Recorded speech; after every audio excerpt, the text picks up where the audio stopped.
Guys লাসুনের মধ্যে it's কাবো এমন একটা বইয়া নিল যেটা দেখলে তোমরা একদম অবাক হয়ে যাবা। তো ফুল ভিডিওটা দেখো।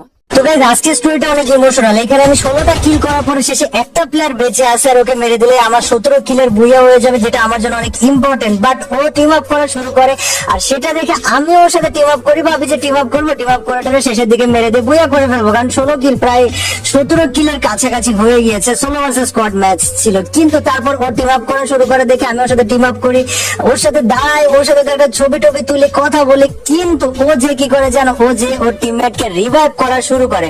সো ও যখন ওর টিমমেটকে রিভাইভ করতে যায়, হয়তো ওর কাছে তখন টোকেন ছিল না, তো আমি আর দেখি যে ও আর রিভাইভ করতে পারে না। এবারে যখন রিভাইভ করতে পারে না, তখন আমি ভাবি যে ওকে মেরে দিয়ে এই ম্যাচটা আমি বইয়া করে ফেলবো। কিন্তু গাইস যখন আমি ওকে মারতেছিলাম তখনও ও আমার সাথে টিম আপ করতেছিল, আর ওর এটা দেখে আমার অনেক খারাপ লাগছে। যার জন্য আমি কি করছি জানো, যার জন্য আমি শেষে জোনে যে ওকে বইয়াটা দিয়ে দিই। তো গাইস কেমন লাগলো এই কাজটা? যদি ভালো লেগে থাকে